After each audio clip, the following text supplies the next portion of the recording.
आप सब लोगों को मेरा नमस्कार।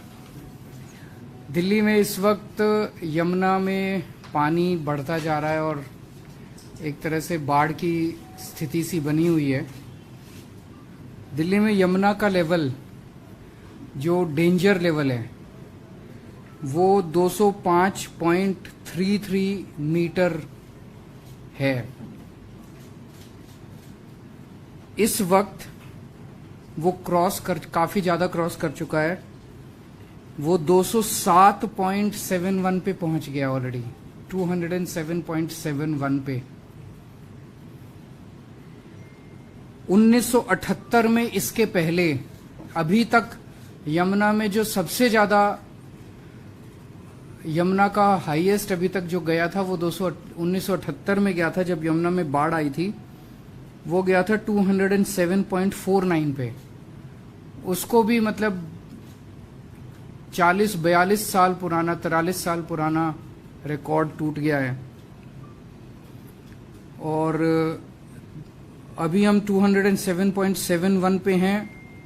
सेंट्रल वाटर कमीशन का दोपहर में जो प्रेडिक्शन आया था, उन्होंने कहा था कि रात को 10 से 12 बजे के बीच में 207.72 होगा। वो लगभग ऑलरेडी हम अभी पहुंच चुके हैं। दिल्ली में हमने देखा है कि पिछले 2-3 दिन से बारिश नहीं हो रही है, तो यमुना में जो इतना पानी आ रहा है वो आगे से आ रहा है, हिमाचल प्रदेश से होते हुए फिर हरियाणा से होते हुए दिल्ली पहुंच रहा है। हरियाणा में हथिनी कुंड बराज है जो खोलने से ये सारा पानी आता है। अब वहां क्या स्थिति है उसका तो हमें ज्यादा पता नहीं था, तो मैंने माननीय गृह मंत्री श्री अमित शाह जी को अभी थोड़ी देर पहले चिट्ठी लिखी थी कि अगर हो सके तो पानी की दिल्ली पहुंचने की गति को थोड़ा सा कम किया जाए। पानी तो निकालना ही है, लेकिन जितनी तेजी से पानी को दिल्ली भेजा जा रहा है, अगर उस गति को थोड़ा कम कर दें तो यमुना के स्तर को और ऊपर जाने से हम रोक सकते हैं। थोड़ी देर पहले अभी गजेंद्र शेखावत जी का मेरे पास फोन आया था और उन्होंने बताया कि वो तो केवल बराज है, उसके पीछे कोई रिजर्वायर नहीं है, तो वहां पानी को रोकने की ऐसी कोई सुविधा नहीं है, तो पानी को रोका तो नहीं जा सकता। लेकिन उन्होंने बताया कि अब पानी आगे से हिमाचल से ही कम होने लग गया है और अगले 1-8 दिन में इसकी स्थिति इम्प्रूव होगी। लेकिन कल जो पानी छोड़ा गया था, कल काफी पानी छोड़ा गया था, वो पानी दिल्ली पहुंचने में अभी और 24 घंटे लग जाएंगे। सो मुझे लगता है कि यमुना का स्तर अभी और बढ़ने की उम्मीद है। 207.71 पहुंच चुका है अभी, इसके अभी और बढ़ने की उम्मीद है। वो वाली स्थिति की आगे से जो पानी अब कम होने लगा है वो दिल्ली पे उसका असर होने में अभी समय लग सकता है। जो अफेक्टेड एरियाज हैं, मेरी अब हमारे को यही देखना है कि हम किस तरह से जान और माल की रक्षा कर सकते हैं। सो मेरी सब लोगों से विनती है कि जो जो यमुना के लो लाइंग एरियाज में आसपास हैं वो सब अपने अपने घर खाली कर दें, क्योंकि अचानक पानी आएगा, आपका जान को खतरा हो सकता है, आपके घर के सामान को खतरा हो सकता है। आप अपना घर खाली कर दें। हाथ जोड़ के सबसे विनती है, इंतजार ना करें।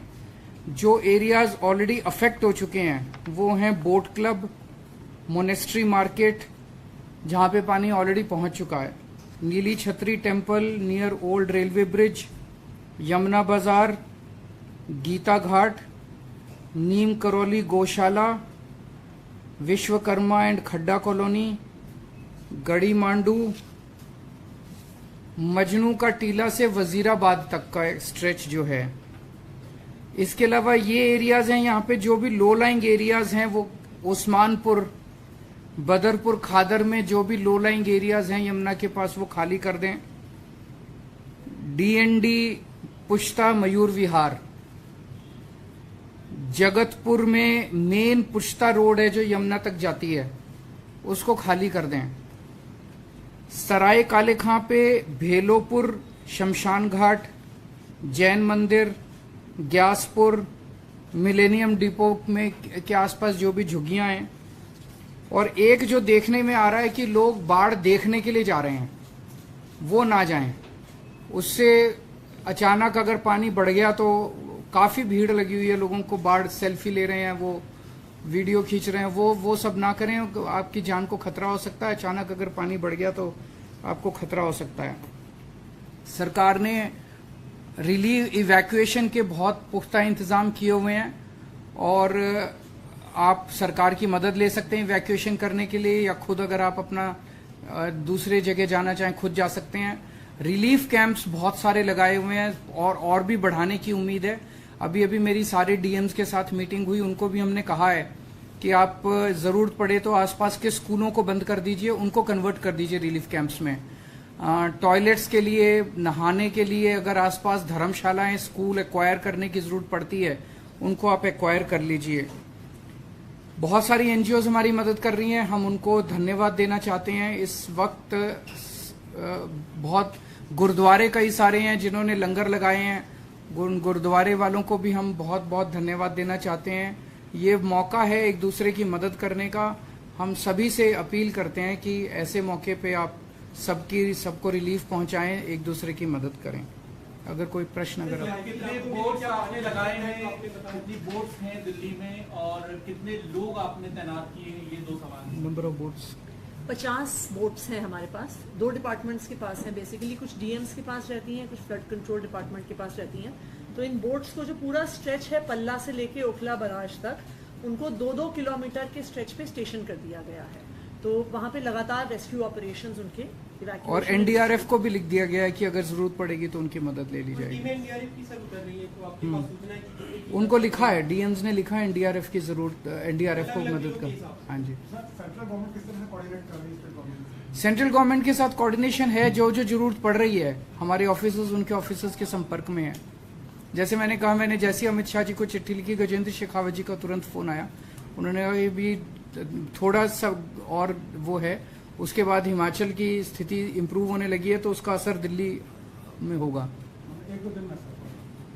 लेकिन जब तक पानी का स्तर लगातार बढ़ेगा, क्या रिहायशी इलाकों में भी पानी जा सकता है? जैसे रिंग रोड को एक जगह पानी ने क्रॉस किया, जो यमुना कपन या लो लाइन एरिया में, तो क्या लोगों को घर खाली करने की, जो आपने कहा कि जो लोग अपने जो लो लाइंग एरियाज में अभी खतरा वही नजर आ रहा है, लो लाइंग एरियाज तक। जैसे जैसे होगा मैं लगातार आप लोगों के टच में रहूंगा।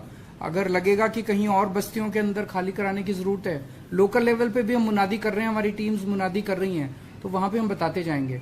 इतना जरूर हो सकता है कि कुछ एरियाज के अंदर चूंकि यमुना का स्तर बहुत बढ़ गया है तो बैक मार सकते हैं कुछ नाले और कुछ वो, उसकी वजह से लोकल लेवल पे थोड़ा सा जल भराव हो सकता है। कहाँ लगे वो जानना जरूरी है। कैंप बहुत सारे लगे हैं, हम 6 डिस्ट्रिक्ट्स के अंदर लगे हैं, जो कि यमुना के लगभग 2500 के करीब टेंट्स हैं। वो क्रॉस कर गया। हाँ, जैसी आएगी मैं आपको बता दूंगा। देखिए, मैं एक्सपर्ट नहीं हूँ। इवन सीडब्ल्यूसी की भी प्रेडिक्शन जो है वो कम पड़ रही है, तो मैं कुछ भी बोलूँ इस टाइम वो इरेस्पॉन्सिबल ना हो जाए। अगर सीडब्ल्यूसी की कोई भी फ्रेश प्रेडिक्शन आती है, we will share it with you.